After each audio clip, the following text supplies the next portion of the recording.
Welcome to today's edition of the Rush 24/7 podcast. I get so tired of it. I get so frustrated watching this stuff. It's amazing. After all these years, I'm still sane.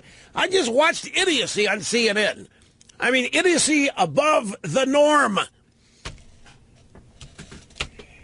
It's about tax cuts and what these people are saying about tax cuts. Well, you know, they had some babe, some CNN, I don't know, reporter, analyst, I don't know who she was. I'd never seen her before. Don't know her name, doesn't matter. They're all cookie cutters over there. And this woman is out there saying, well, if we're going to have tax cuts, we must find a way to pay for them. Otherwise the deficit will explode out of control, just like happened with Reagan, especially in the first term. And I'm pulling my hair out because it's not what happened. The deficit didn't grow. The deficit came down. The amount of money that was generated by tax cuts, tax rate cuts, they weren't tax cuts. They were cuts in the rate. It led to more revenue being created. In like 8 years, Reagan almost doubled the amount of revenue that the government collected from taxes.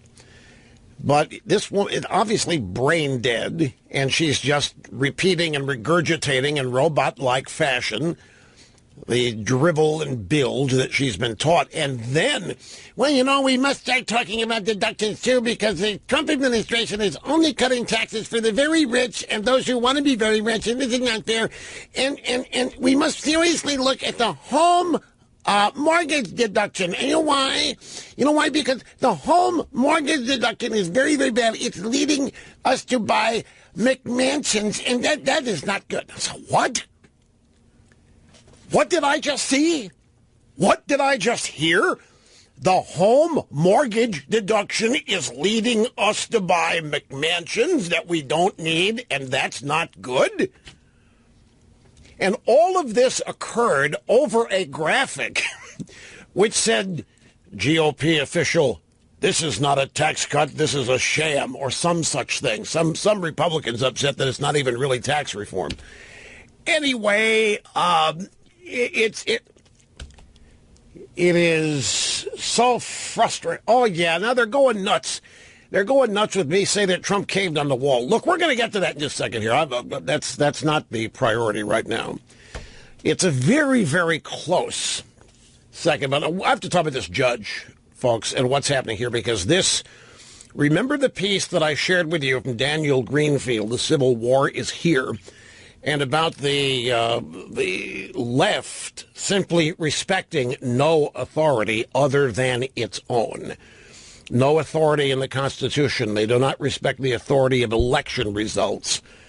And this is now the third or fourth Trump executive order which has been stayed by Obama. Well, one was a Bush 43 appointed judge. The others have been liberal Democrat judges, mostly appointed by Obama. And depending on where you go today, and last night, you can find analysis of the judge's decision. It's a nothing burger, folks. I mean, the judge's order is irrelevant because it doesn't stop what the president wants to do, because what the president's order is not establishing any new law. It's not all of which is true. So from a political standpoint, a legal standpoint, it may be a nothing burger, but it is far from a nothing burger politically. It is a huge deal politically, what these judges are doing. It is beginning to look like that there is a coordinated effort among some in the federal judiciary to simply, ignore President Trump's authority as commander-in-chief under the belief that he's not fit for office, under the belief that he's a maniac, under the belief that he's insane because he had syphilis, or whatever the hell fool notions these people believe. It appears now that there is a coordinated effort to thwart and oppose President Trump at every opportunity the judiciary has to do so. We've obviously got judge shopping going on. I mean, these requests and for stays and lawsuits happen in San Francisco or Seattle, where the appeal will go to the Ninth Circuit. This is not done haphazardly and randomly.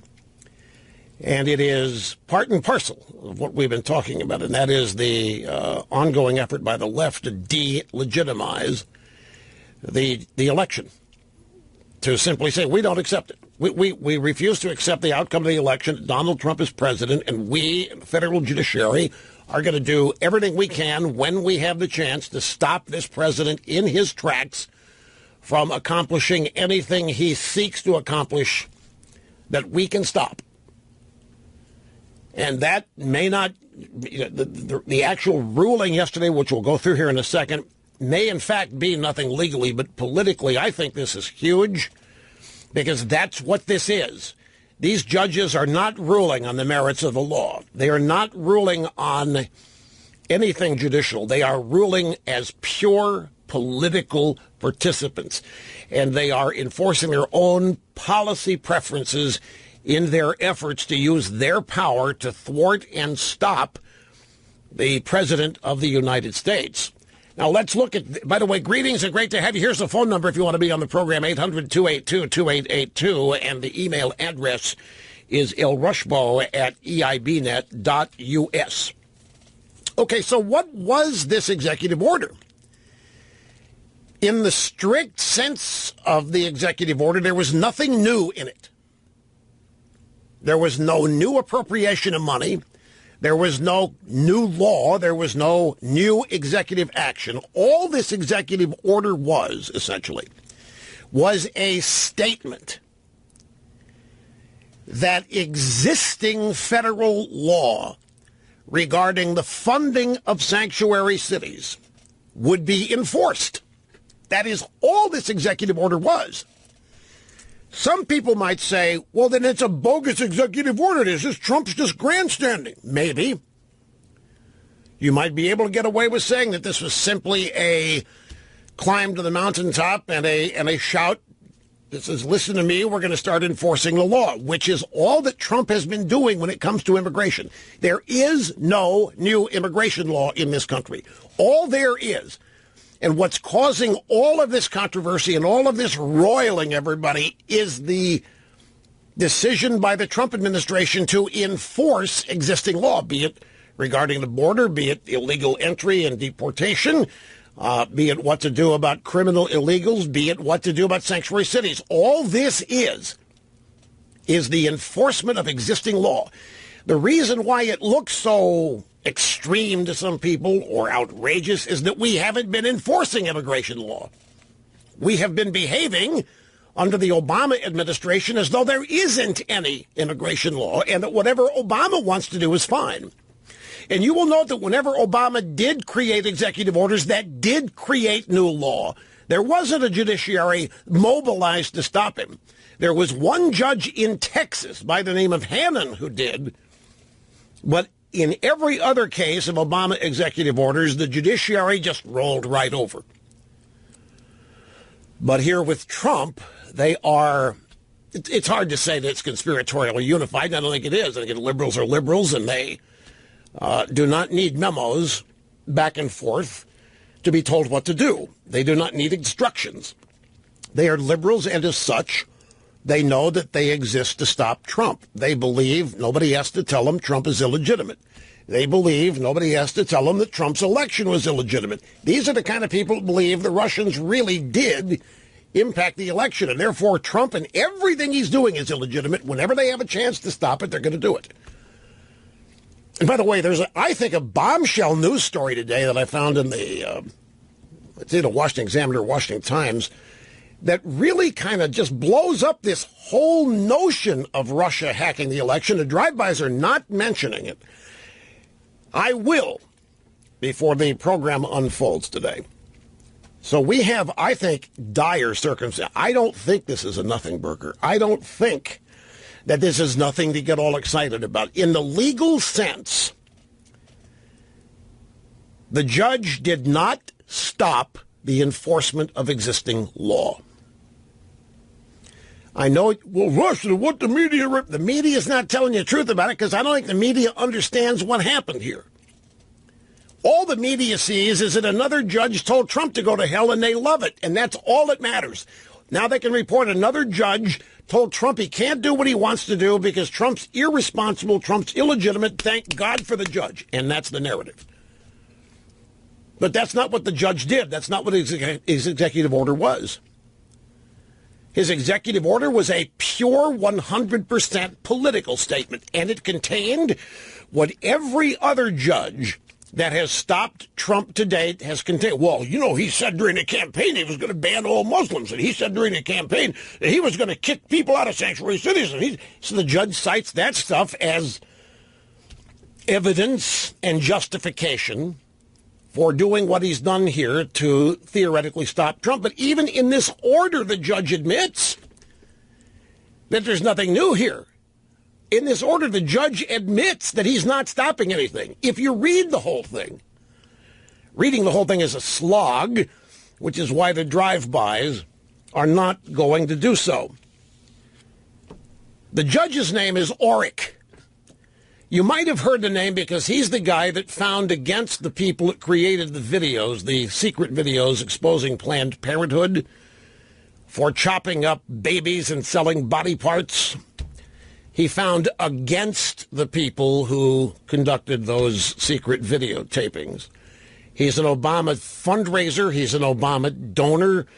He's a bundler, $200,000. He worked in the Justice Department, so he's a full-fledged, down the line, perfectly flaked and formed modern-day leftist extremist.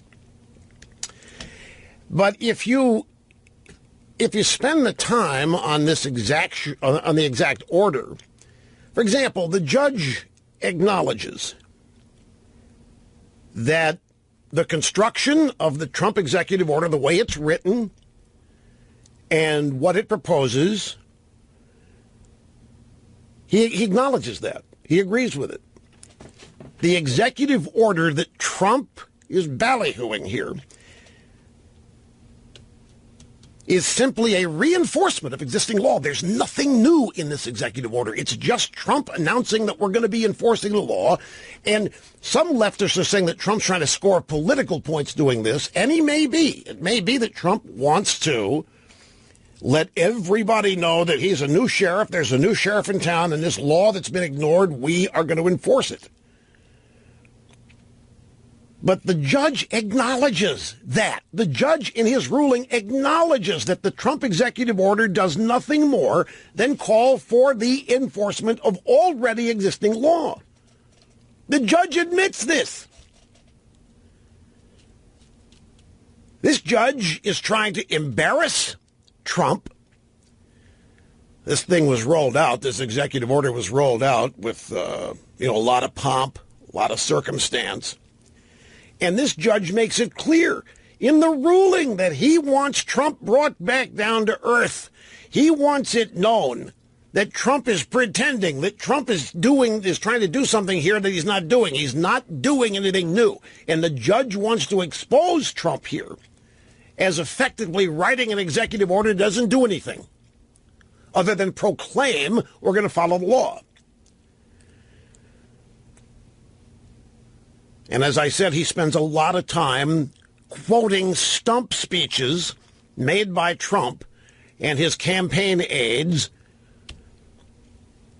You know, this is the way Trump, when he campaigns, the way he sells policy and the way he makes promises. Those things are now being considered to have been legal utterances by a man who was not president. Trump is being held legally to concepts he only stated as a candidate. And in none of those, like a Muslim ban, there hasn't been a Muslim ban. But the judge here is saying he wants to do that, and he wants to kick all these sanctuary citizens out, and he wants to take their money away. And so I'm going to make sure he can't do it.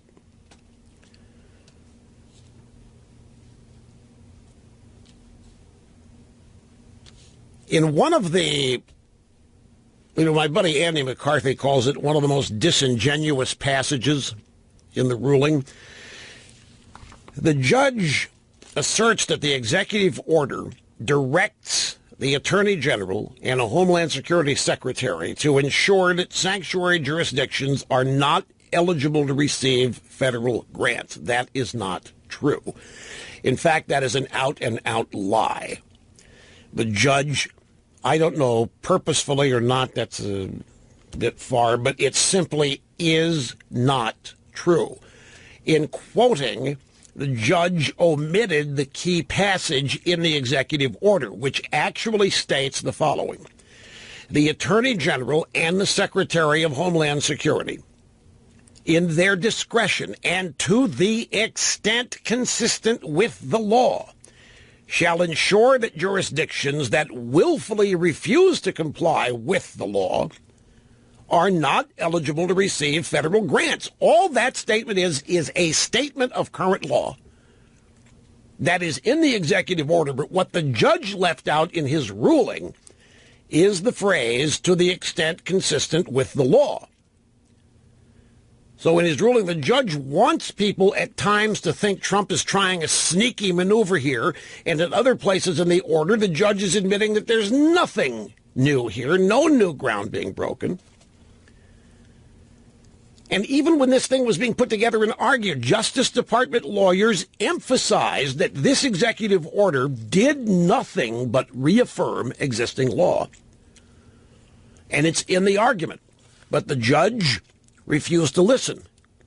He didn't want that to be part of the evidence he would use for his ruling. Because what fun would that be? What fun to get an executive? What kind of excitement for a liberal judge could there be in stopping something that does nothing more than state we're going to enforce federal law? So the judge tries to make it look like that the Trump administration has much bigger plans that they're not admitting to, and he goes back and cites campaign statements as evidence for what might really be going on here. This is so bogus, and it's getting so tiresome. It has nothing to do with the law. This ruling was totally unnecessary. The executive order wasn't really necessary, other than for Trump to make a statement about what their policy is going to be, because it differs from the previous administration, which was not enforcing immigration law. Trump wants everybody to know as often as he can say it that he is going to. I got to take a break here. We'll continue. There's a little bit more in this. Don't go away, folks. To make this ruling suitable for the drive-bys to report it as a snub of Trump and an arrest, if you will, of Trump's policy, the judge literally had to invent a violation. The judge had to invent a violation. In other words, the judge had to claim that the Trump administration was already in violation of law regarding sanctuary cities, which gave him the justification for shutting them down. If Trump is violating the law, then the judge is thoroughly entitled to stop Trump. And I just happened to see, in a panel discussion on CNN, some completely uninformed woman talking about this.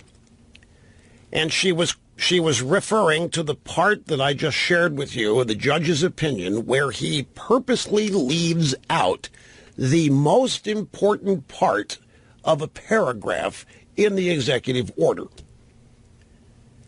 And there's not enough time here before the break to give you both sides of this. So let me just tell you to hang on. We'll get to that and wrap this up. The wall, tax cuts, big millennial news again today in a couple of different ways. So we're loaded, folks. We're rocking on, and we'll be right back to continue. Here, ladies and gentlemen, is what the media want you to believe about Trump's executive order. They want you to believe that Trump decided on his own to take money away from cities that are sanctuary cities. They want you to think that Trump issued an executive order that will allow him and his emissaries to simply stop sending federal money to San Francisco, to New York, to Santa Clara. The media wants you to think that this is something brand new. They want you to think that Trump is behaving like a tyrannical dictator because he hates Mexicans and he hates immigrants. And this is the way he's going to punish people who are only behaving in compassionate ways and trying to help the downtrodden. And this mean-spirited SOB Trump, he's just going to go in there and he's going to take money away from these cities and everybody's going to starve and it's going to be horrible. And then they want you to believe that a brilliant federal judge spotted this and laid down the law and told this tyrant, Trump, you can't do that. I, Judge William Orrick, am not going to let you be a dictator. I'm not going to let you be a tyrant. I'm not going to let you take money away from San Francisco. You can't do it because I said so. And they want to give the judge an award. None of that has happened. Not a shred of what that narrative is has happened. Trump created an executive order which explicitly says they are going to start enforcing existing law. There is already, ladies and gentlemen, existing law says that under certain circumstances, the federal government may withhold funds under Title U.S. Code Title 8, I think, doesn't matter what it is, but they can withhold federal funds to sanctuary cities if these cities violate certain aspects of federal law. And all the executive order did is say, hey, we're going to start enforcing this. That's all that's happened here. There has been no violation. The Trump administration has not written new law. The Trump administration has not taken a dime away from any sanctuary city. The Trump administration has not yet mobilized to do so. But the judge, because the objective here is the resistance to Trump, the treatment of Trump is illegitimate and inauthentic. He has no authority. He's an illegitimate president because we don't like the election outcome. We don't think it was legitimate, and Trump may be insane. All of these are factors in these judges essentially saying that Trump cannot take the oath of office. We can't believe that he meant it because he lies so much, because he's so extreme, because he's so ridiculous. So, yeah, that Trump took the oath of office to defend and protect the Constitution, but we, Obama-appointed judges, simply don't accept that because we think Trump's a lunatic and doesn't know what he's swearing to. This is, to a degree, what's really happening here. So in order for the judge to be able to grandstand and make himself a great big hero to the left, he had to create a violation. I am not exaggerating. I am not playing with words. The judge had to invent a violation of the law in order to issue this executive order in such a way that docile servitude media people could report that the tyrant has once again been stood up to and stopped. And what is the violation? Well, it's very simple. The judge theorizes. The judge imagines, in his opinion, in his ruling, that because San Francisco and Santa Clara, these are two cities mentioned in the suit, they are in the jurisdiction, and Judge Orrick lives in San Francisco, so he theorizes that because San Francisco and Santa Clara get a lot of federal money, that Trump's executive order is causing them pre-enforcement anxiety. In other words, the violation that has occurred here is that Trump's threat to walk into town and take money away from these cities is making them nervous, and it's creating something called pre-enforcement anxiety. And by virtue of calling it pre-enforcement, the judge is admitting that nothing has happened. So now we've got a new disease. We have a new mental disorder, pre-enforcement anxiety. Pre-enforcement anxiety is the nervousness and the fear that cities feel when they think that the federal government might deny them federal money. And it makes it anything they do to make themselves not feel fear and anxiety is entirely justified. And Trump is not allowed to make them feel feared and anxious. Trump is not permitted to do or say anything that might make them feel uncomfortable. What's the violation? There isn't a violation, but the judge says, because Trump is proposing such draconian measures in this executive order, that the people in these communities are feeling unnecessary anxiety and fear pre-enforcement, and thereby Trump should be shut down. The president doesn't have the authority to make people in San Francisco and Santa Clara feel fearful, nor anxious, nor nervous. And I'm not inventing a single thing here. That is the violation. The violation is rooted in Trump's comments on the campaign trail. He scared a lot of people, don't you know? He scared the Muslims. He told everybody he wanted a nationwide Muslim ban. He didn't want any refugees from any Muslim countries. And he doesn't like Mexicans, and he's going to send them all home, and he doesn't think they should be. All of these things constitute what's really in the mind of the tyrant. And the tyrant must be stopped. And so Judge William Orrick is the latest hero of the left. At the end of all of this, and here is another bit of gospel for you, the judge didn't stop anything because nothing has happened. The judge can't stop anything that Trump, in the executive order, says he's going to do, because Trump and Sessions, the DOJ, acknowledge in the executive order that the steps they take will be consistent with the law. It's Title 8 U.S. Code 1373, Sanctuary Jurisdictions. They acknowledge, they reference that law. The administration does. Now, here is what, again, the judge did in feeding a narrative to the media that allowed them to report that Trump was behaving in a dictatorial, tyrannical fashion, and the heroic judge stopped him. Here's what it says in the executive order. Quote, the Attorney General and the Secretary of Homeland Security, in their discretion and to the extent consistent with the law, shall ensure that jurisdictions that willfully refuse to comply with Title 8 U.S. Code 1373 are not eligible to receive federal grants. All it did was recite the law. In the judge's opinion, he asserts that the executive order directs the Attorney General and the Homeland Security Secretary to ensure that sanctuary jurisdictions are not eligible to receive federal grants. That is not stated in the executive order. The judge is who is disingenuous here, not Trump. The judge is who is taking matters outside the law, not Trump. The judge is who is politicizing this, not Trump, and not Sessions.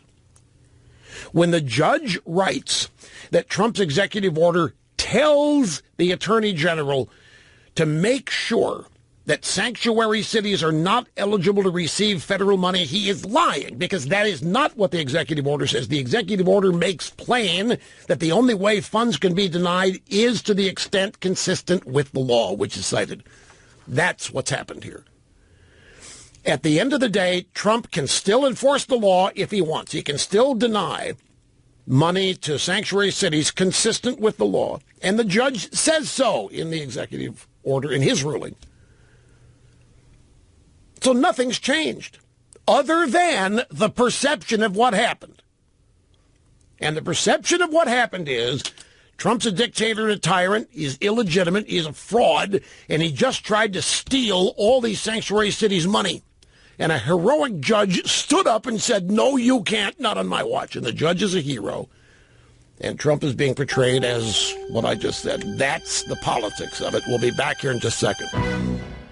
Mr. Snerdley, the official program observer, just said, you know, that what you just said, that's totally opposite what I heard and saw last night. It's exactly right.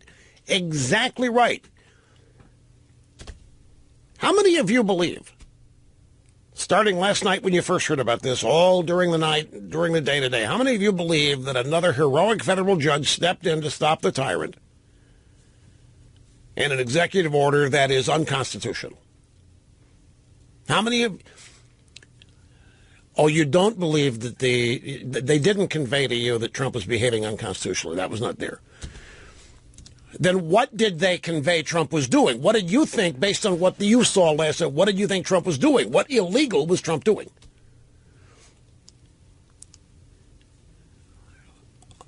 It was unfairly, they tried to say that Trump was unfairly focusing on sanctuary cities and taking money. They never said it was unconstitutional. I'm glad to hear it, because it's not unconstitutional, because there's nothing new here. In fact, the bad actor in this whole scenario is the judge. The judge is the guy who makes things up and changes things in order to find a violation that has not occurred. Well, okay, the judge killed Trump's executive order. That's a good example. That's what they report. They didn't kill executive order. The executive order is not necessary. The law was not changed. The executive order was not necessary. Trump didn't need to do it in order to enable him to do what he wants to do. The executive order, the judge referenced this, by the executive order was a bunch of chest thumping. Look at me, I'm Donald Trump, here's what I'm going to do. But it wasn't anything new. They just said they were going to enforce existing law. But there's no way to slap that down. If you've got an executive order that just says that the administration is going to enforce law, and you've got an Obamaite or liberal judge pledged to stop Trump, on what basis do you stop that? So you have to find a violation. The judge has to find in all of this a violation. And the judge did. The violation is pre-enactment anxiety. Because Trump might enforce the law, people in San Francisco and Santa Clara are anxious and nervous that they might lose money. So Trump has to be stopped. Pre-enactment anxiety is what the judge cited as the violation. And, of course, leaving out in his review that all the administration is doing here is following existing law. Here's Jeff in Summit, New Jersey, as we head to the phones on this. Great to have you, sir. Glad you called. What's happening? Great job, Rush. As always, always enjoy listening to you. And I have to agree with Mr. Snerdley.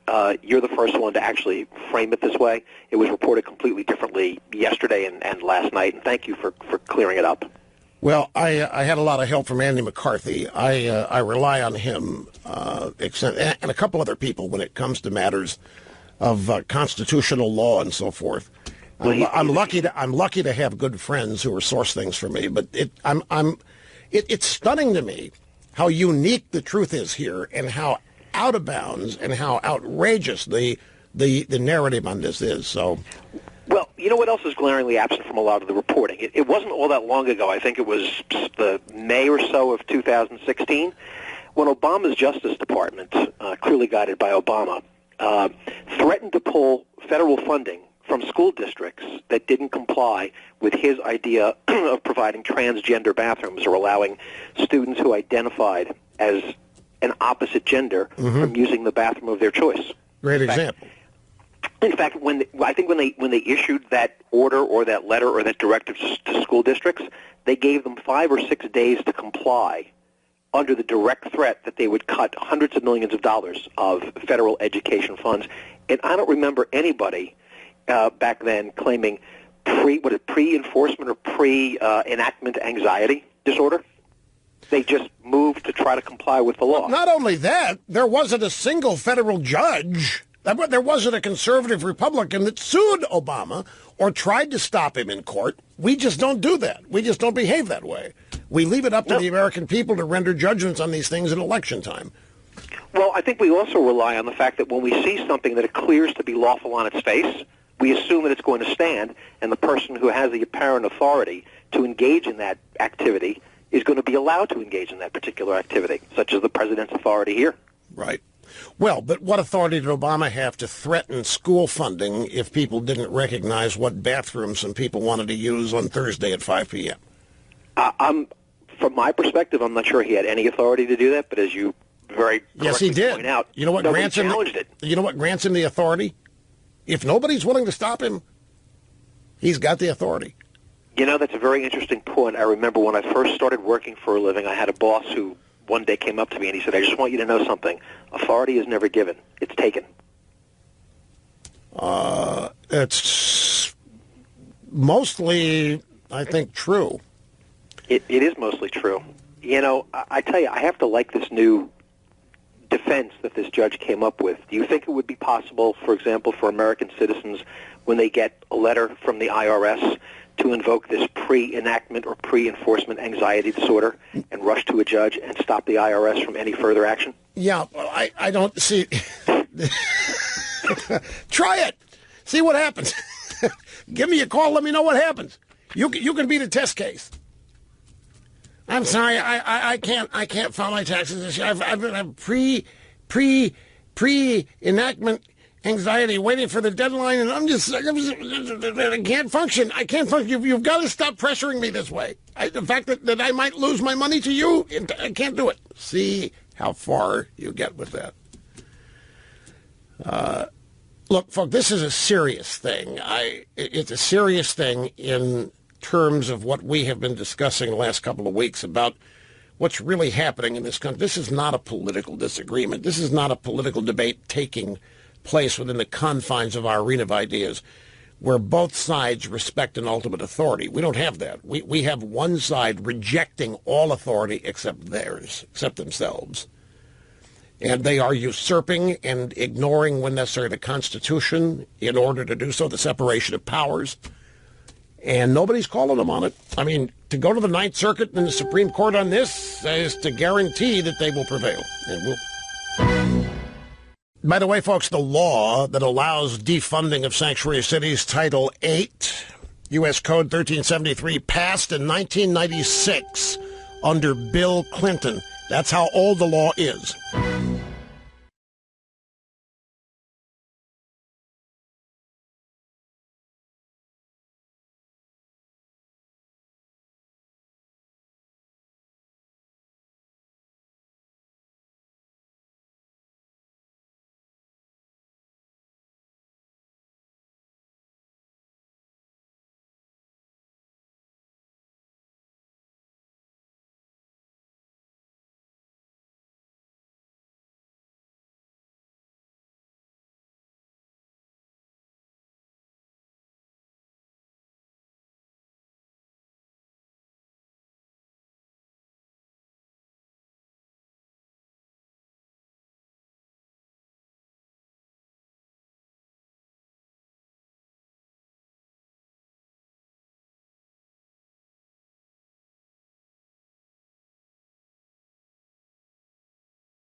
See? You see?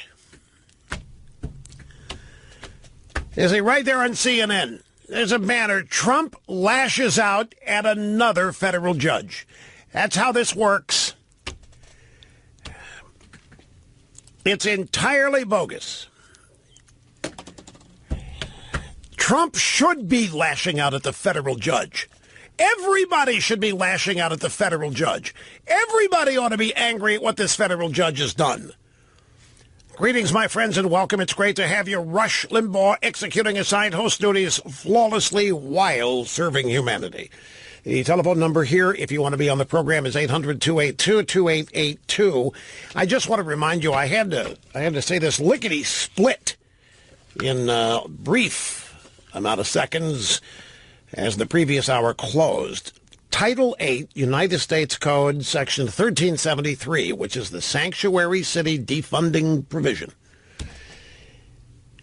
was signed into law on September 30th, 1996. Who was president then? That's right, William Jefferson Blythe. Clinton was president then. That's how old the law is. And look, just very briefly to rehash, Trump issued an executive order which did nothing but say that they were going to enforce Title 8, U.S. Code 1373. That's all the executive order was. The judge had to invent a violation in order to issue a so-called stay. What the judge has done here is tried to get away with stopping a president from implementing existing federal law. And the judge in his order just conveniently happened to omit that the executive order mentions that they will only remove funding consistent to the extent of existing federal law. The judge did not include that in his order of a stay, creating the illusion that Trump was behaving outside the Constitution, doing something nefarious, taking money away from cities that do wonderful things in social services for illegal immigrants and yada, yada, yada. It is truly outrageous what has happened here and what continues to happen with these liberal judges who are behaving purely and simply as though Trump is not legitimate. Trump has no authority. He, in effect, is not the president because of whatever. He's insane. He's crazy. He's a maniac. He's a bigot. The Russians stole the election. Whatever. And again, the judge had to invent a violation. And the violation the judge cites that the Trump executive order is guilty of is pre-enactment anxiety. San Francisco and Santa Clara are caused unnecessary and undue fear and anxiety simply based on the possibility that Trump might defund them under existing law. No money's been taken away. No sanctuary city has been defunded. No move to defund has ever happened yet. All the executive order said was that we're going to start enforcing the law.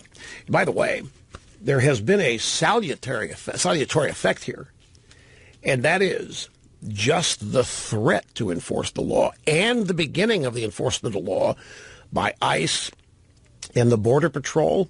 There's a rancher in Texas saying that border crossings and he watches, he studies, they're down 90% since Trump became president.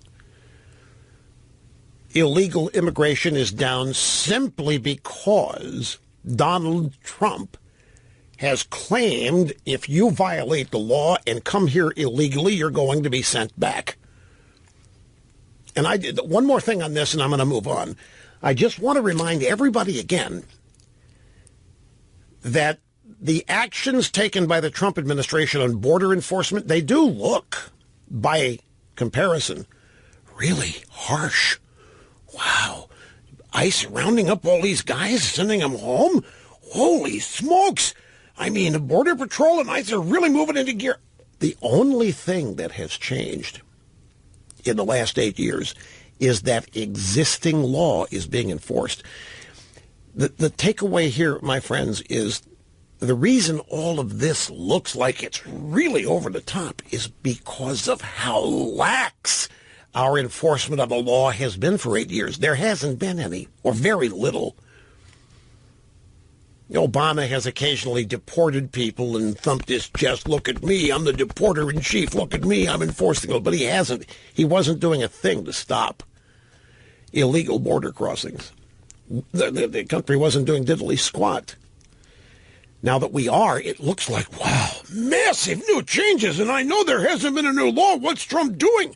They want you to think that Trump is a renegade behaving on his own without concern for the law.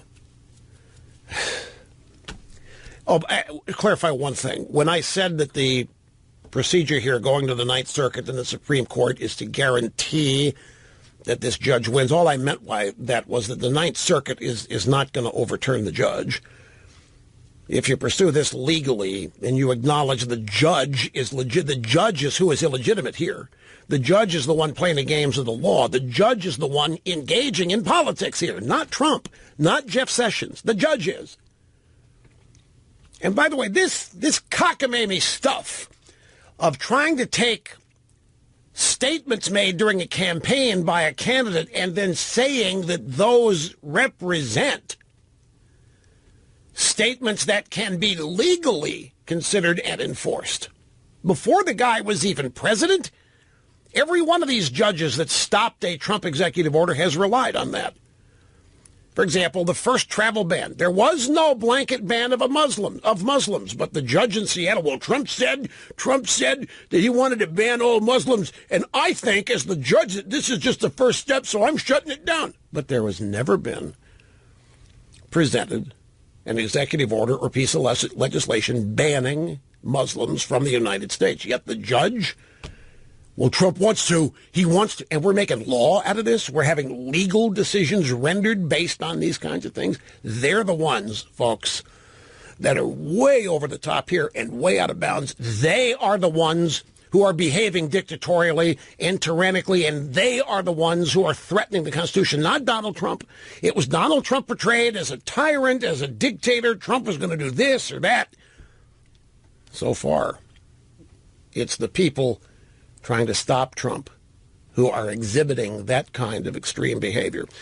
Now let's move on to the border wall. First up, a poll is out today. It's a Politico Morning Consult poll. President Trump's promise to build the wall along the U.S.-Mexico border is not worth shutting down the federal government, according to this poll. 61% of registered voters say that funding a wall along the nation's southern border is not important enough to prompt a government shutdown. And a plurality of those polled say that fighting for increased funding for defense and homeland security would be worth risking a shutdown, but not to build the wall. Now, what a handy poll this one is. What a very handy and timely and fortuitous poll for the Democrats this one is.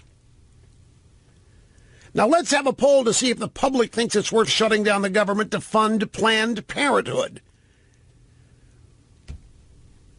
In an interesting twist, voters continue to show signs that they are warming to Obamacare. Wow, this gets even better. Why people have voted for Trump do not want to shut down the government to pay for the wall, and people that wanted for Trump really starting not to like Obamacare. Hot damn. What a handy twist that interesting twist is. Isn't it just amazing the way the drive-bys polls always support the media agenda? It says here that voters are exactly split on whether the fight over cost-sharing payments to health insurance companies would be worth shutting the... In other words, you people, you don't want the government shut down at all, except maybe if we need funding for the Department of Defense or Homeland Security, but for the wall and for immigration, don't bother us. We don't want a government shutdown over any of that. And so the people that lost the election last November are now continuing to run Washington, D.C. The threat of a government shutdown has caused the Republicans and Trump, as of now, to delay the funding for the wall until the fiscal year 2018-19 or 2017-18 budget year, which will happen in September. And I made mention of the fact yesterday that this has the potential of bothering some Trump supporters. And we even took a couple calls yesterday for people. I asked them if the timing of the wall matters or just the fact that it will get built sometime is enough to placate you. Now, this is not nearly enough callers to make any kind of scientific statement, but every caller we took on this yesterday said delaying the wall is not what I want. Because the more you delay it, the greater the chance it isn't going to happen. So let's go to the audio sound bites. Drive-by media had a lot of fun with things I said on this program yesterday, as evidenced by this. Miami, WTVJ, eyeball South Florida today. A portion of the co-anchor Shelley Muniz report about Trump's comments about the border wall and me. While President Trump prepares to unveil his tax overhaul plan, it's being overshadowed by his push for a border wall. However, is backing off some. Still, he says that wall is going up. That stiff reply to a question came just a short time after radio host Rush Limbaugh hit the airwaves yesterday. Limbaugh is a big fan of Trump and told listeners that the president should not back down from the wall. It appears Trump's comments were an answer to his concerns. I don't think that's the case, but the drive-by, this is what they want to believe. They want to believe that somebody like me on the radio could express difficulty, problems with the wall not going up now, the funding not being requested now, in lieu of a government shutdown. And they want you to believe that Trump is in the White House. And somebody, you know what, Limbaugh just said, you better not do this. So Trump then goes to the nearest microphone and camera. Don't worry, that wall's going up. I'm here to tell you. I don't think that's how it happens. They want you to think it happens that way because they want you to think that Trump doesn't have a mind of his own. He's either doing what Steve Bannon tells him to do, or he's either doing what Jared Kushner tells him to do, or he's then doing what Gary Cohn tells him to do. And then sometimes he might do what Ivanka tells him to do. They want you to believe he doesn't have a mind of his own. That he actually believes the last thing somebody tells him. I don't think that's how it happened. Here is just a short review of what I said yesterday. I'm not happy to have to pass this on, but it looks like, from here, right now, it looks like President Trump is caving on his demand for a measly $1 billion in the budget for his wall on the border with Mexico. The Democrats are threatening a government shutdown. It's the same old, and I was hoping that Trump would throw this shutdown thing right back in their face. If they get away with it once, they're just going to keep using it. Because they always have. And, the wall, as far as I'm concerned, the funding for the wall, it's $1 billion in a $1 trillion budget. And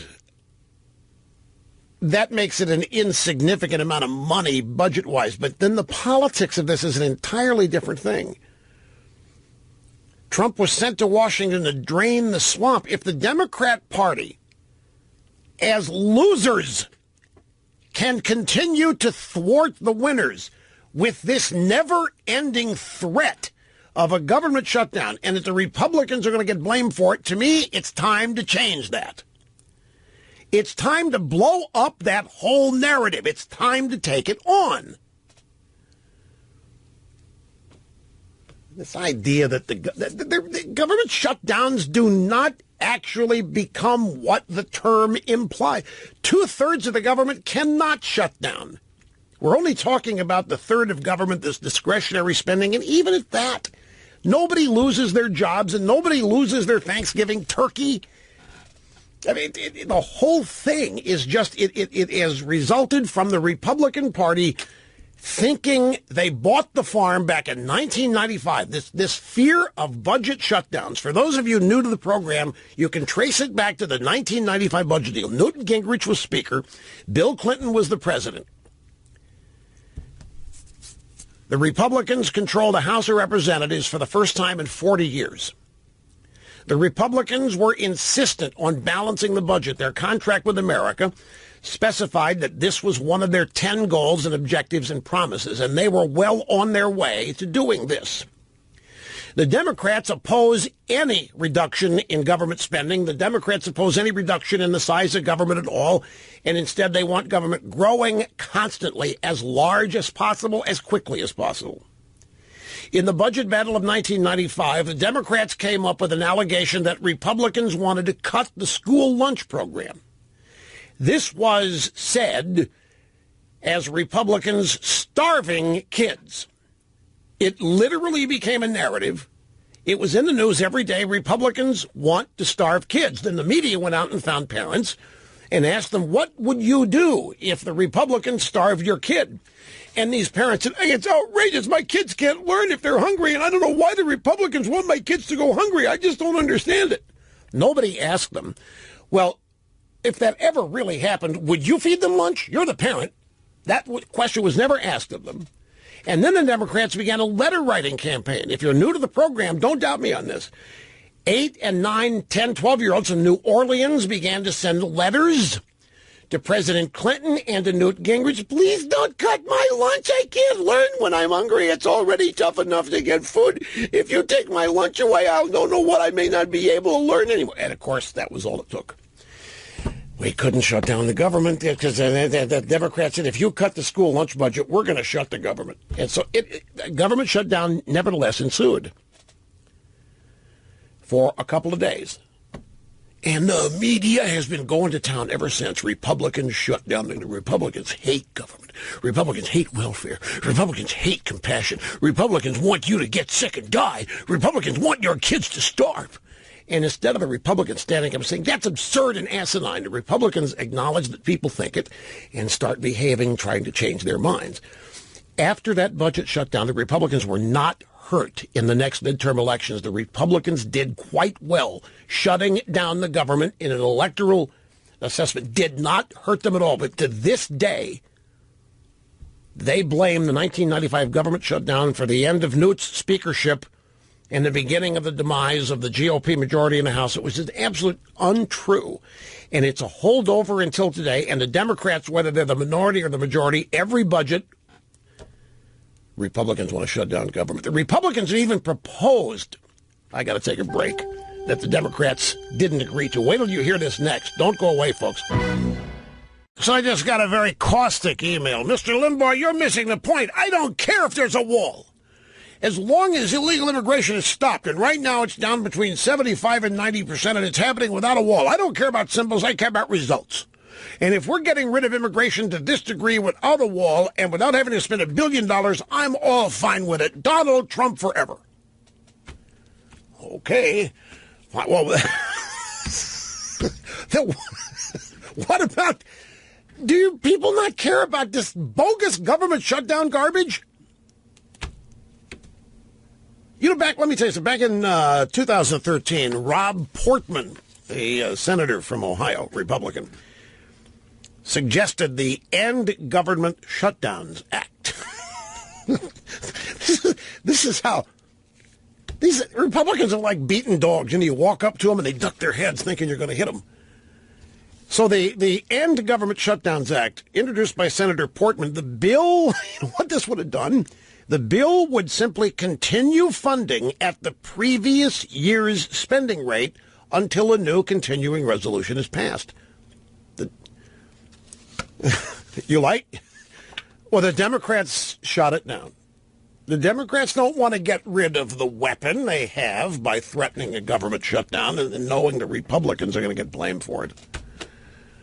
I don't care about a wall. I don't care. I care about results. Immigration illegal is down. Donald Trump forever. Yes! says the email. The drive-by media breathlessly awaiting a press conference where the Trump tax reform package will be detailed. I happen to have here my formerly nicotine-stained fingers. Some details. As a powerful, influential member of the media, I have connections. Here's what it's going to be. 3 personal income tax rates, 10%, 25%, 35%. Top marginal rate right now is 39%. So the upper bracket will get a 4% rate reduction. The corporate tax, currently at 35%, will be reduced to 15%. Supposedly, there will be no border tax. The standard deductions will double. And the child care tax credit is some form of one is expected. Treasury Secretary Steven Mnuchin has said that Trump's tax plan would be paid for through economic growth.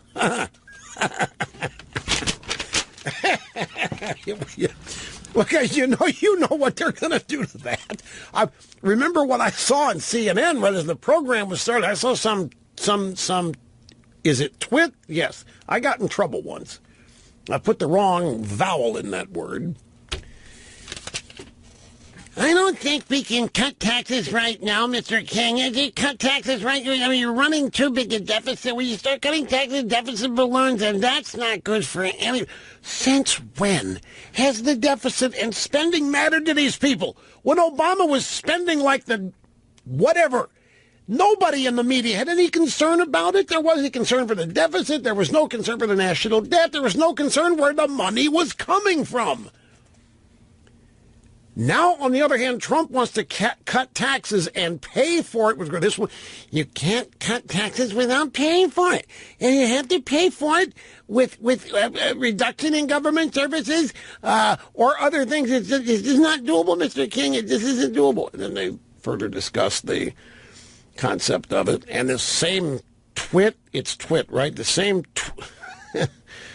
You got to be real careful. I mean, there's microphones, there's telescopes, there's microscopes. I mean, there's all kind of listening gear tuned to every molecule of this program. So you got to be real careful out there, folks. This woman was going on and saying, it's like the home mortgage deduction. Everybody thinks it's good, but it isn't, Mr. King. You know why? Why? Well, because the home mortgage deduction is making all of us go out and buy McMansions, and that, of course, is not good. I'm watching this. We're all buying McMansions because of the home mortgage. See, some twit, it's twit, right? Some twit on CNN is suggesting the home mortgage deduction needs to be getting rid of because people are buying houses they don't need. They're too big.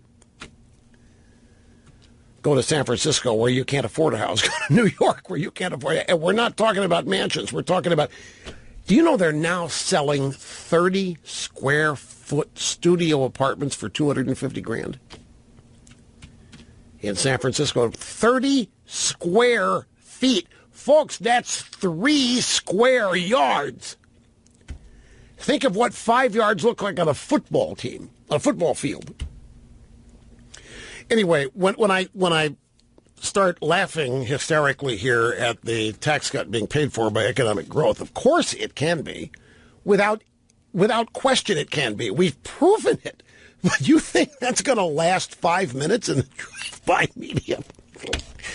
They're going to go absolutely bonkers at that suggestion, because in their world, a tax cut means government is losing precious resources, and those precious resources must be recouped somewhere.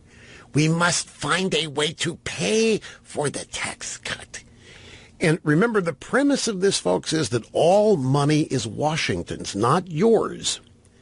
So when Washington proposes a tax cut, i.e. you get to keep more of what you earn, Washington and the media look at it as the government losing money. And that cannot happen. And so government must find a way to pay for the tax cut. because a tax cut is not you keeping more of what you earn, because what you earn is not yours. What you end up with is because what the government says you can have. This is how people look at it, media people on the left. They're doing the big press conference shebang show right now. We're rolling on it. I want to go back to the phones. Dan, Victorville, California. I'm glad you called, sir, and glad you waited. Welcome to the program. Thank you, Rush. Thank you for everything you do, including your Rush Revere books. I'm got the first one for my daughter and teaching her how to read with that, and she loves it. Thank you again for everything. Well, thank you. That is great. I really appreciate that. My question is there any repercussions these judges face for blocking executive orders, or could they just be like the boy who cried wolf and just do whatever? There are repercussions, but it's up to Congress. I mean, there's several. The judiciary has its own mechanism, but it's never, ever used. It's a very tight fraternity. There are mechanisms for impeaching judges, censuring judges. They've been used, but there's no political will to do so. So while the mechanism is there, if the political will is kind of like impeachment, the possibility of impeachment's always there, but impeachment's a political thing, not legal, despite how it's structured, and it's not going to happen unless there's a political will for it. And by that I mean political will among the people. And right now, I don't know that we have a sufficiently educated public to get mad at this judge. Look at most people, Dan, do not know what really happened here. They think that Trump tried an end run around the Constitution and this brave, heroic judge stopped him. Because that's the way it's been reported. Trump wanted to steal money. He wanted to take money from sanctuary cities. He wanted to harm people of color. He wanted to really harm cities that didn't vote for him. But this judge was a hero and stuff said, "You're a tyrant, Trump, and you can't do it. You." And they applaud the judge. And so the Republican Congress, which is like a groundhog afraid of its shadow when a government shutdown is talked about, is going to take action against the judge. That could turn me hysterical, too. Appreciate the call, though. I like the way you think. It's a good question, and there is a mechanism. But without a political will, the political will to use it. By the way, Mr. Sturdley, what's wrong with mansions? Nothing when they're yours. So why does this babe, this twit, right, twit, why does this twit on CNN have a problem with me? I don't think that's it. I'm sure she doesn't have one. But, well, I'm not, actually. Is that who, she was a New York Times reporter? I didn't see that. I didn't get her name. It was right before the show started. My multitasking abilities are unique and incredible, but I can't see everything happening in like 3 minutes, so I didn't notice her name. I just was enough to read the captioning to see what she was saying while looking at her face at the same time. I didn't see any other descriptive characteristics. But the question, nevertheless, is, you notice how she said, we're all buying McMansions. Too many of us are buying McMansions with our home mortgage, and that, of course, is not good. What business is it of hers? Who lives in whatever house? What blank business is it of hers? Tom in Greenwich, Connecticut. Great to have you, sir. How are you doing? Hey, Rush. Good to speak to you. About the 8th or 9th time I've gotten through, so I feel like a veteran. Well, welcome back. I'd like to make a point which you touched on a little bit before about sanctuary cities and funding that the judge cut off. And I like to use an example that we know Barack Obama did, and was called Michelle Obama's school lunch program. The town I lived in about 4 or 5 years ago, they didn't comply with they complied with Michelle Obama's program. The kids didn't eat it. They nicknamed it the North Korean menu. I mean, the kids actually starved. Kids, they were starved. Michelle Obama starved kids. They're eating out of vending machines. They're going AWOL from school to go to a fast food place to get nutrition because she's making them eat fried kale and stuff. Yeah, well, North Korea, I think it was bark, roots, centipedes, bugs. So, basically the point I'm making is the town finally realized, saying, hey, you know what? We're going to have to eat that $1.5 million, $2 million that was part of the program. And, they put it into the town budget to let the kids have a lunch so that they wouldn't go off campus or whatever. So, there's a precedent there. And I don't understand why President Trump just doesn't say, go to Mnuchin, you are not releasing funds to those cities. I don't care. He can. He can. He can do all that.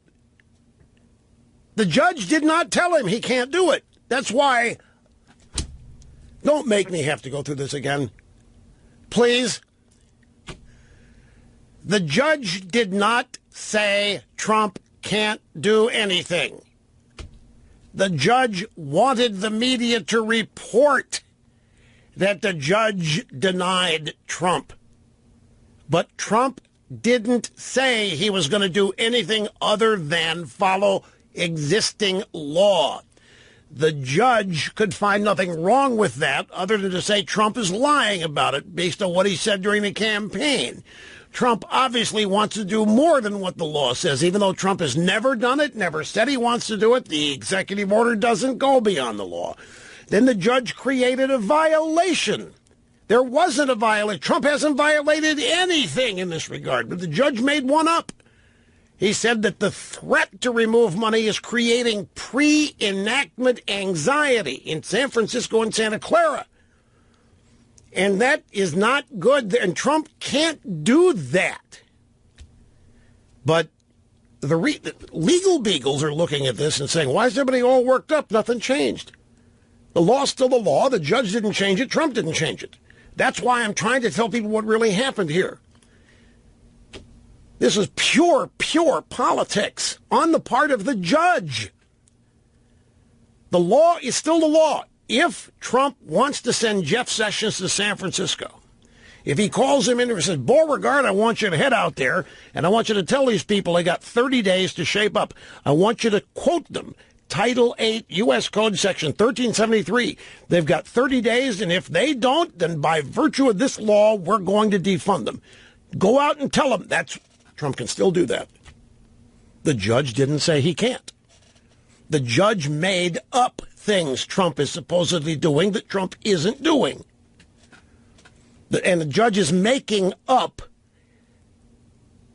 an impact of doing this that has not happened yet. Pre-enactment anxiety. The judge is telling us that citizens at San Francisco and Santa Clara might get nervous if they are faced with the possibility of losing federal money, and Trump can't do that. Pre-enactment anxiety, that's enough to stop Trump. This whole thing is such a bastardization.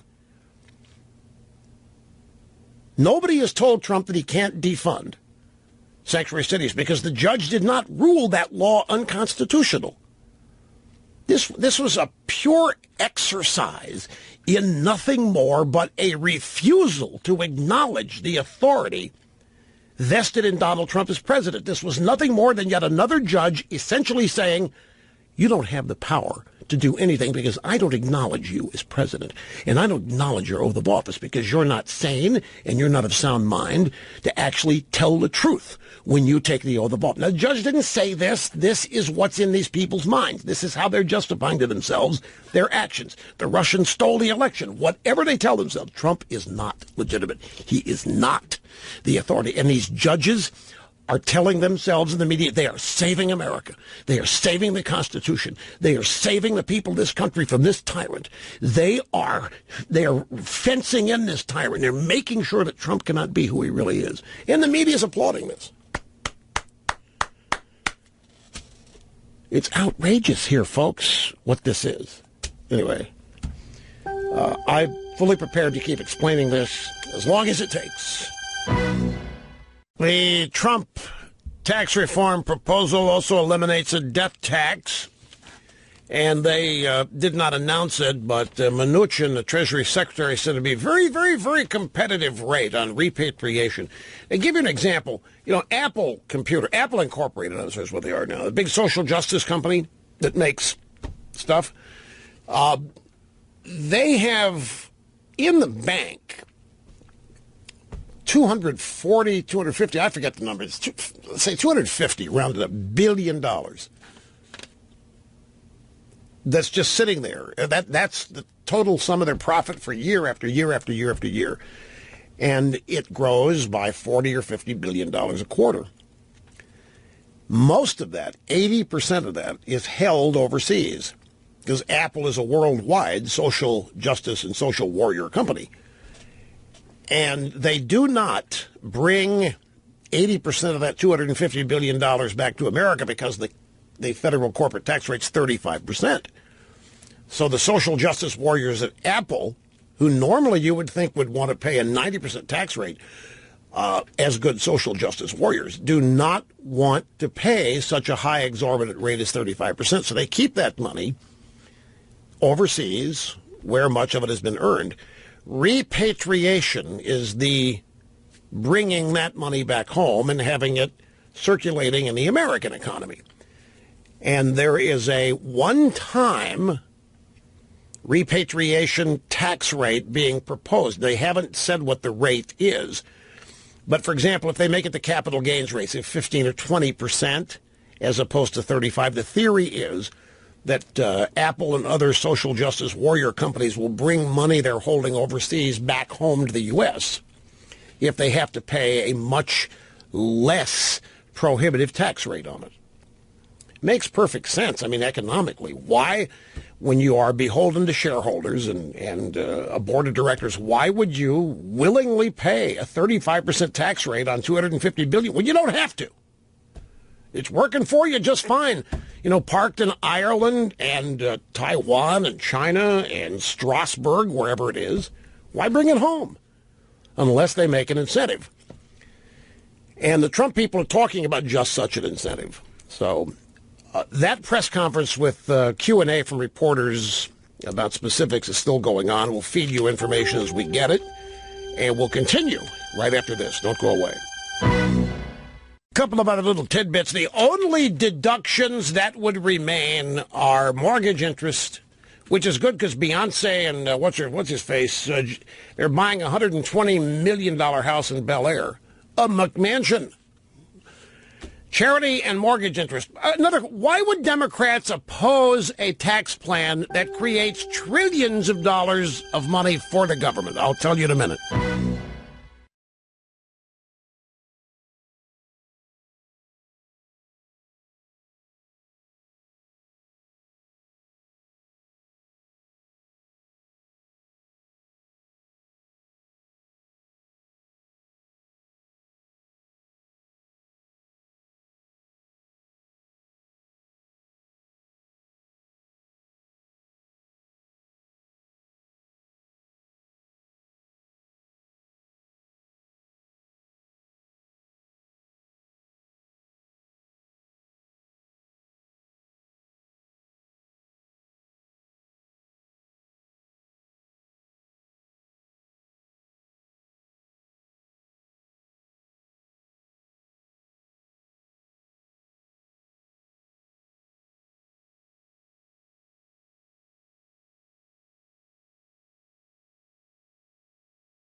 Greetings, my friends. Welcome back. It's great to have you, Rush Limbaugh, doing what I was born to do and having fun doing it. As always, a thrill and a delight to have you with us. The telephone number, if you want to be on the program, is 800-282-2882. And the email address, lrushbo@eibnet.us. Now, I'm just looking at it. Okay, let's talk about taxes here for just a second. And this is a challenge for me, because what I'm going to explain to you is something I've explained I don't know how many times during the years I've been hosting this program. And in my mind, every damn one of you ought to know it by now. But we have audience growth here that's going out the wazoo. We're in 26 million.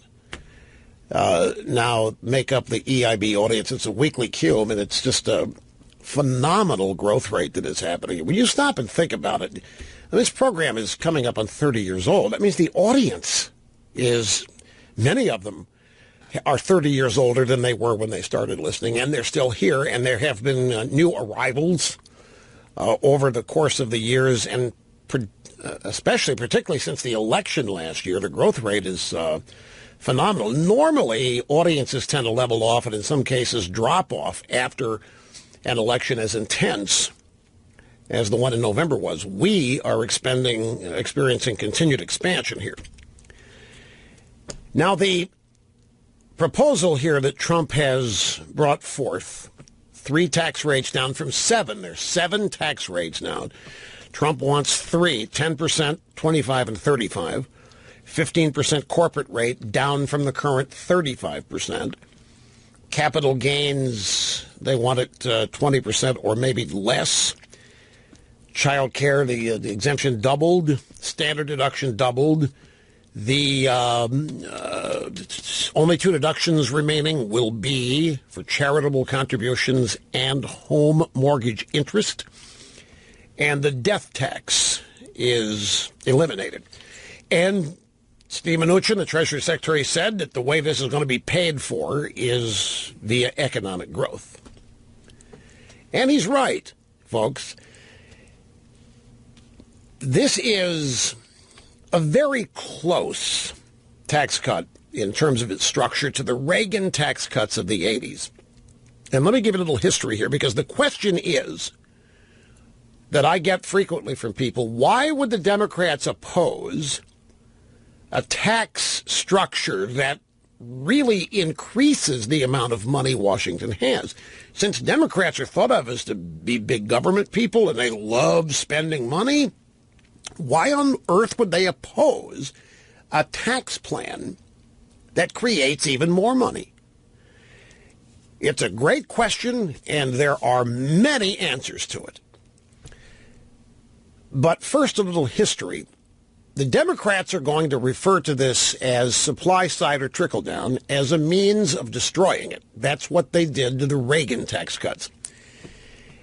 Supply side trickle down. The Democrats want you to believe that the Republicans believe in tax cuts only for the rich, because what the rich will then do is give the money away. The rich are great people. We cut their taxes, and then the rich will give money away, and that's trickle down, except it doesn't happen because the rich are a bunch of SOBs. And they don't give the money away, and there is no trickle down, and the rich get richer and the poor get poorer, and the middle class goes away.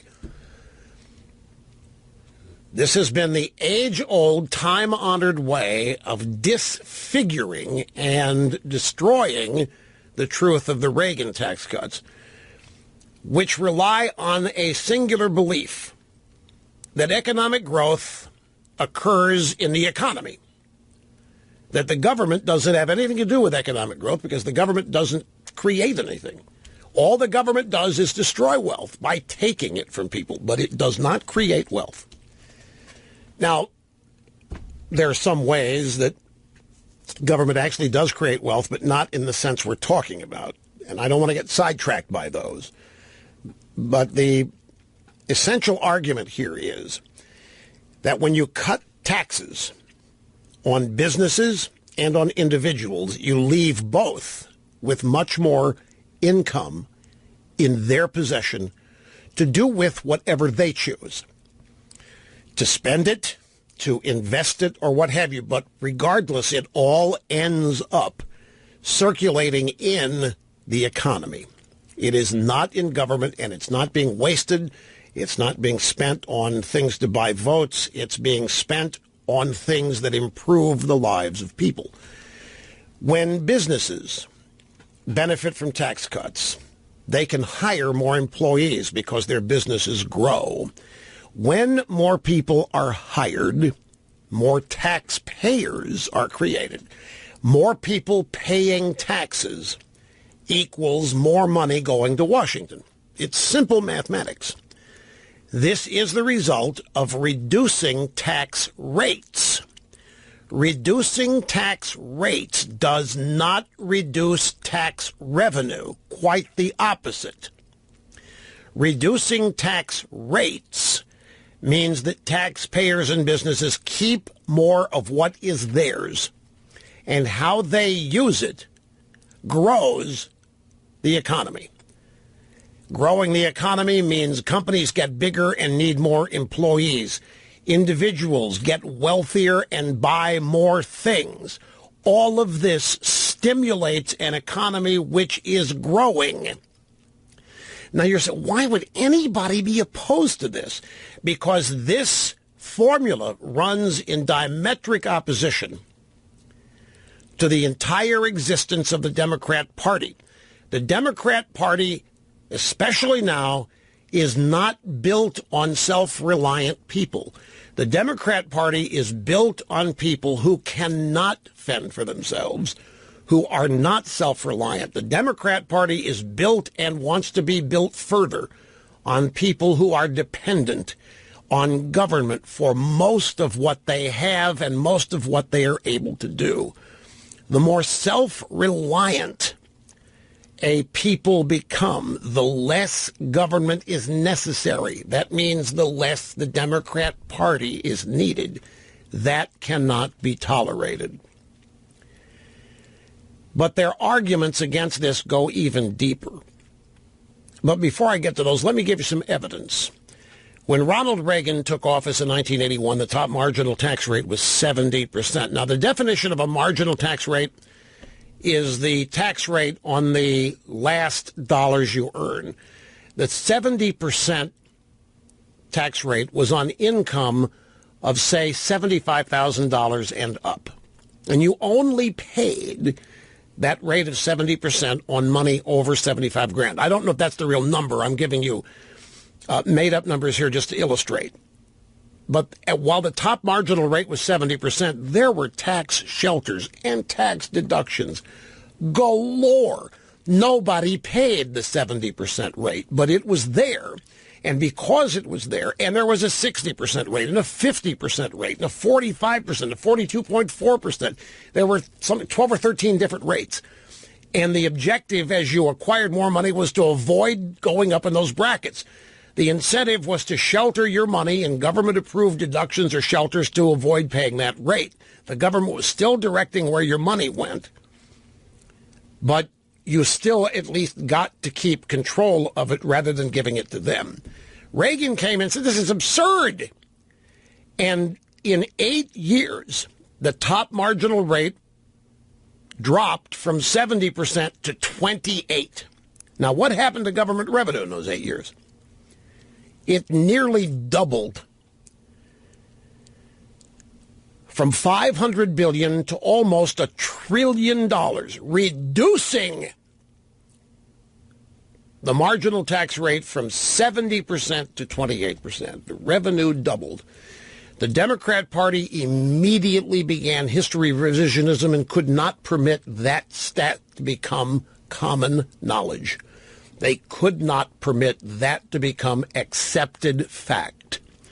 So a smear campaign on supply side and trickle-down economics and tax cuts began as soon as Reagan left office. In fact, it got started even before he did. And the effort was consistent and never ending, that Reagan's tax cuts only benefited the rich, that the poor got poorer and the middle class stayed the same or got a little smaller, and it was not good. None of it was true. They were lying through their teeth about it. Even today, with the top marginal rate now 39%, see what happens. They take the deductions away and then they start creeping the brackets back up. Even now, the top 1%, that people the Democrats say are not paying their fair share, the people the Democrats say benefit unfairly from trickle-down tax policy and economics, the top 1% are paying nearly 40% of all income tax revenue. Stop and think of that. The top 1%. You have to have an adjusted gross income of over $1 million a year to be in the top 1%. Those people are paying nearly 40% of the entire tax burden, while it is said the rich aren't paying their fair share. It's an out-and-out lie, like all of liberalism is, and like most of the Democrat Party is. The top 20% are paying 50%. The bottom 50% of wage earners in America are paying zero. The bottom 50% are paying effectively nothing. They are contributing, if you want to use that word, literally nothing. So the reality on the ground is the exact opposite of the way the Democrat Party has positioned all of this. It is inarguable that lowering tax rate. Now, you reach a point where you can't lower them and still create growth, but we're not there. 39%, there's a lot of room. We could go down, we're going to go down to 35 here. You could take it to 30 or 28, and you could still create all kinds of new money to Washington.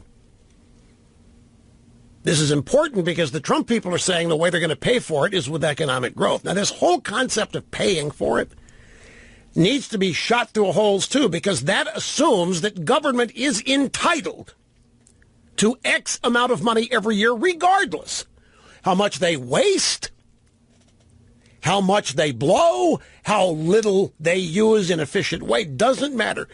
When you buy into this notion that something like a tax cut has to be paid for, what you're really acknowledging is that you agree with the premise that government cannot do with less.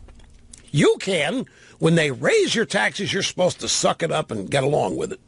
When they raise your user fees, when they raise the payroll tax, you're just supposed to suck it up and find a way. Government will never do with a penny less than the previous year. Government, in fact, will not do with even 5%. They mandate 5% growth every year, regardless how the money is used, thanks to the current services baseline. So the idea that we can't keep more of our money without finding a way to pay for it. What it means is, if there's going to be a corporate income tax that's going to be scored statically, let's say this income tax, this whole tax reform, let's say that, and this is going to be reported this way, the CBO is going to say it's going to cost, make up numbers, $3 trillion over the first 5 years. What? Yeah, the government's going to be doing with $3 trillion less than what they have if this goes through. Oh, no, we can't have that. We can't have that. So we have to find a way to pay for this tax cut, which means over here, while we're cutting your tax rate and the corporate tax rate, we got to find other ways to raise your taxes to make up for the income tax cut that you're getting. It's a fraud. This entire way the CBO scores these things is designed to make you feel guilty and undeserving of a tax cut because your government is going to be really hit hard. Your government is going to have to do with less. Your government, we're going to have to find a way to pay. The Trump people are saying, no, we won't pay for anything because the growth, the economic growth that's going to happen here is going to create so much more new money, the government's not going to miss anything. And the Democrats are already starting, laughing at that, rejecting that, saying that that's absurd, but it isn't. It's happened every time there has been a significant tax rate reduction.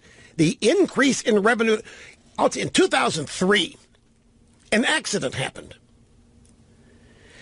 George W. Bush instituted tax reform. Democrats opposed it, same principle. Somebody effectively snuck in a reduction in the capital gains rate from, I forget what it was, but it was cut in half. Do you know what happened? Within a year, Washington had $2 trillion more than they had accounted for. They didn't know where it came from at first. Then somebody said, well, you cut the capital gains rate. What's that? It means people were no longer penalized for selling stocks that had appreciated in value. If they only had to pay a 20% tax rate, they'll go ahead and sell the stock. They keep 80%, government gets 20%, and that's exactly what happened. We had massive turnover of stocks, people selling, paying the corporate or the capital gains tax at 20% instead of 35%, and Washington got money it wasn't even expecting. Democrats were not happy. You know why? Because it wasn't fair. It wasn't fair because capital gains tax, that's just for the rich. Capital gains, that's for rich people who own stocks. And the little guy doesn't own stocks. Does the little guy have a 401k? The little guy in a pension plan? Because if the little guy is in a pension plan and the little guy has a 401k, the little guy is damn well in the stock market. And the little guy was benefiting from the capital gains tax cut just like anybody else. But the Democrats attack lowering to even with all this new revenue on the premise that it is unfair. It's unfair the rich should only pay such a tiny percentage of what they earn. And the Democrats then use this as class warfare techniques in campaigns. There are far many more people who aren't rich than the people who are, so it's not hard to create a gang of anti-rich voters. And all you have to do is tell them they're getting a free ride, that the Republicans have engineered it so the rich don't have to pay hardly anything, whereas you're paying most of what you earn. Is not fair. And they create class envy, class warfare, and they exploit it. But Rush, don't they love all the money coming? No. The amount of money coming into Washington is not a factor when the Democrats start spending it. Witness Obama. National debt doubled in 8 years. It didn't matter what the tax revenue was. It didn't matter. He was going to spend the money anyway. The Democrats are about punishing achievement and punishing success and saying it's unjustified, it's unfair, and it may involve cheating and scandal. They stigmatize success because their voters are people who cannot achieve those things. Democrats have made sure they don't even want to try. Back in a second. Don't go. Folks, this is the soundbite. This is what I saw right as the program was starting today. This twit, right, that was on CNN.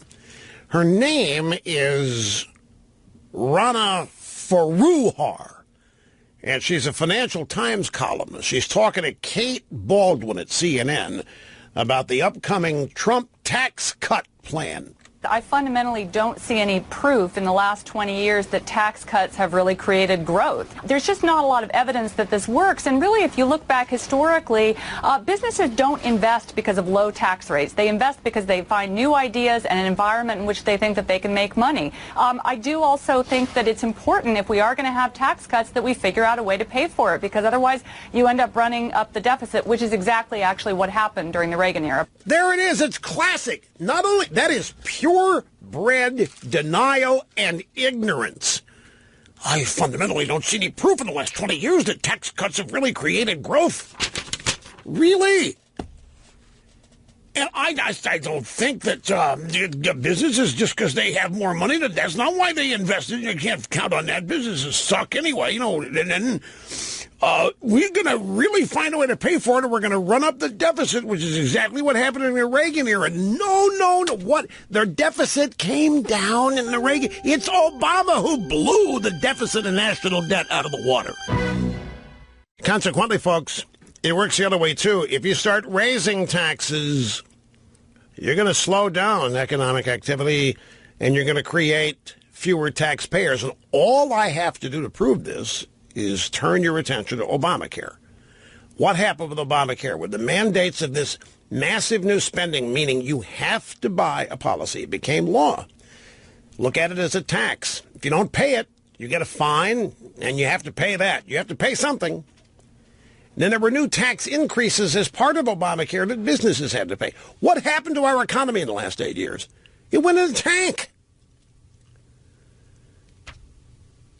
But tax revenue soared because Obama was mandating people buy things that the government was getting the revenue for.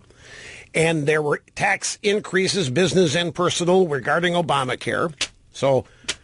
But the economy was in the tank, and more people were out of work, and we had close to 95 million Americans not even in the workforce. There's no way you can grow an economy with that. There's no way with that many people not working and not paying taxes you can have any kind of government solvency. You can't have any kind of growing economy, which is exactly what the Democrats want, by the way. Puts more people in more need.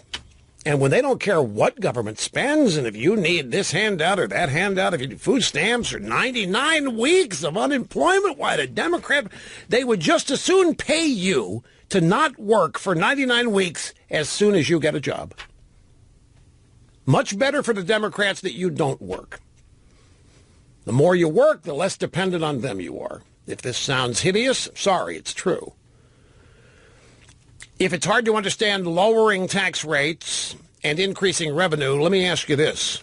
Have you ever seen a store put things on sale? Obviously you have. Why do they do it? Why do they lower the cost of certain things to entice you to come in and buy them? Well, because they'll sell more of it. The lower the price of an item, the more likely people are to buy it. And the more people that buy it, the more are sold by lowering the price. When airlines are feeling the heat of competition, what do? They lower fares. If one airline lowers them, they all have to on the same routes. Or they'll throw you off, right, whatever. But, or kill your rabbit. But don't confuse me here. On a government-run transportation system, what happens? When the Port Authority of New York and New Jersey is in a crunch and it's not collecting enough money, what do? They stupidly raise fares. They do not try to get more people riding. They rip off the people who still are by charging them more. Does it ever work? Why don't they reduce fares? Why don't they lower the price of going across a bridge or getting on the... So they never do. Well, I can't say never. But you know as well as I do that mostly those costs increase. When a business raises the price of an item that you're used to paying X for, are you more likely to go out and buy it again, or less likely maybe look for someplace else to get something like it, something close to it? This is simple math. It's not even arguable. Democrats have so corrupted our understanding of economics and productivity that lowering tax rates is now considered to be some kind of sop to the rich. I mean, it's just profound to me, the damage inflicted on this country by the Democrats in their pursuit of perpetual power. One more audio soundbite from this babe from the Financial Times. She's on CNN around noontime today. Her name is Rana Foroohar. This is the soundbite where she says that the home mortgage deduction is really, really not good. Well, okay, first of all, yeah, great. If we could do it on a postcard, awesome. Not holding my breath for that. I will say that, when you talk to both individuals and businesses, they'll say that the complexity, the sheer complexity of the U.S. tax code, even more than the rate, is really an issue for people. Deductions are a big issue, too. I mean, I think it's really important that we start closing some of these loopholes, particularly unproductive kinds of tax-subsidized debt for both individuals and corporations. Everybody loves the mortgage interest deduction, but frankly, it encourages all of us to buy McMansions. Not a great thing. Who the hell does she think is her audience? How many people watching CNN are out buying McMansions? This woman have no ability to relate. You know, she lives in this media bubble, and it does exist. But the problem is they live the Upper West Side, if they're in Manhattan, or live down in the Village, and they think everybody's doing great. Everybody's doing fine. They don't understand what life is like in the Rust Belt. They didn't understand why Trump had support out there. And they're stunned when they... McMansions? That's the problem with the home mortgage that people are buying. What business is it of hers how big the house people choose to live in? And you think, I just saw the other day that Jay-Z, the maestro rapper, and his betrothed, the famous, lovely, and gracious Beyonce. By the way, when they do they pronounce it Queen Bey or Queen Bee? What are they? When they Queen Bee, Queen B-E-Y is B. Okay, fine. Well, anyway, they just made a bid on it's not a McMansion, it's a full-fledged mansion in Bel Air. I have seen this place when I go out and play the Bel Air Country Club golf. You could see it up there on the hill. From the vantage point of the golf course, it looks like well, we make jokes about it. Like, who's putting in the Motel 8 up there? But at any rate, this thing is $135 million listed. They have bid $120 million for it. 15-car garage, 4 different pools. It has a media room, a wine room, a room that can be used as a studio for Jay-Z and Queen Bee to do the recording. What else has it got? It's got, well, not a helicopter pad, 30,000 square feet, some guest houses and stuff like that. They have bid $120 million for it. Do you think that Rana Foroohar of the Financial Times might have a problem with the purchase of it? You think Jay-Z will use the home mortgage deduction to finance it, or will we just write a check? He won't write a check. He'll wire the money. People don't write checks for $130 million. You don't mess with the paper. You wire the funds. What? I don't know. I thought they had his and hers Gulfstreams. I'm not sure. Anyway, but then on the other hand, you know, Jay-Z and Queen Bee might be of the belief that you use other people's money, so they might go out and finance the home rather than deplete their own resources, maybe get a margin loan for some of it. And in which case, you know, but I'm sorry, folks, I forgot. The rich don't get to deduct the interest on their I'm sorry. Hey, by the way, it was just pointed out to me that the left does understand how raising taxes reduces economic activity. How about their desire for increasing cigarette taxes? Soda taxes, what are they trying to do? Get you to buy less? They know. Higher taxes reduce activity. It's real simple. If you want more of an activity, lower taxes on it. If you want less of an activity, raise taxes. So if you want more jobs, it's very simple. You lower payroll taxes, and if you don't want as many jobs, then you raise corporate taxes. It's that simple, folks. The left is going to spend the next, 6 months, however long this takes, lying to their teeth every day about Trump's tax cuts. John in Charleston, South Carolina, welcome to the EIB Network. How are you doing? I'm doing great, Rush. Just did the math, 26-year listener. Thank you, sir. I appreciate that. I think we need to change the narrative on this building and paying for a wall. We have to invest in the wall. And, of course, the irony is the greatest beneficiary of the investment will be the sanctuary cities. So we take the federal funds from the sanctuary cities and build the wall, and then to show our benevolence, we send them all a participation trophy. You know, this raises an interesting question. You said that the greatest beneficiaries of an investment in a wall would be sanctuary cities. Seriously, do you mean because there'll be fewer people living in these cities, therefore, and then fewer demands on the services Is that what you meant? Exactly. The social service costs should plummet. Right.